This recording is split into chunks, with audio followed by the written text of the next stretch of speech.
As you can see, I kind of just start with a wad. Like I said, this stuff flows pretty good, so don't hang around waiting too long to start using this. Otherwise, you'll get it all over his ears and everything else. And then I just go around and spread the glue around its head. I don't know if you guys can see what I'm doing here, but I'm trying to hold it up so you can see it good. Hardest part is getting around the ears without getting it in the ears. So that's always kind of a trick, but after as many as I've done, you can kind of whip through these pretty fast. I found that I can do about 4 to 5 heads per hour, depending on the heads themselves and if there's special, mustache designs, or thin line beards take a little longer just because I'm trying to keep it thin. Those kind of things.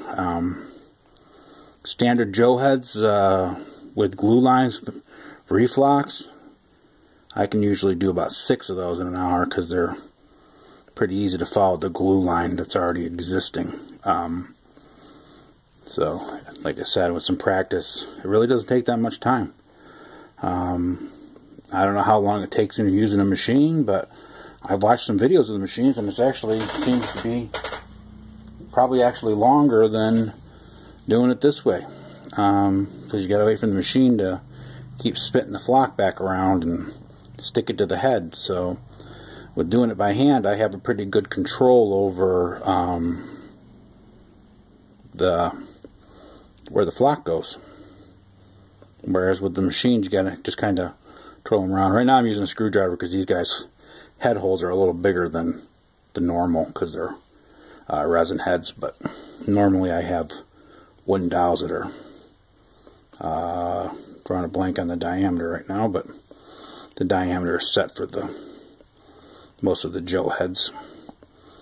New heads, classic collection, I use burnout Sharpies. Those back ends of the Sharpie markers work real well for their heads. They hold them pretty tight.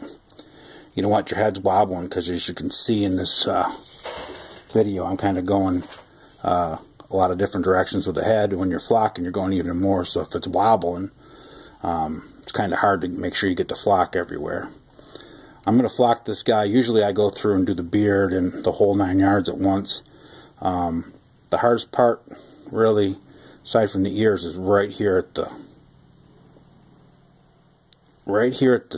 face and hairline. You don't want to go too thick, but you don't want to go too thin, because otherwise it'll look bald there, or else it'll look real thick there and not look natural. So after I get it all on there, I just kind of spread it around, and then make sure that there's coverage all over. Move your glue out of your flocking zone, and then shake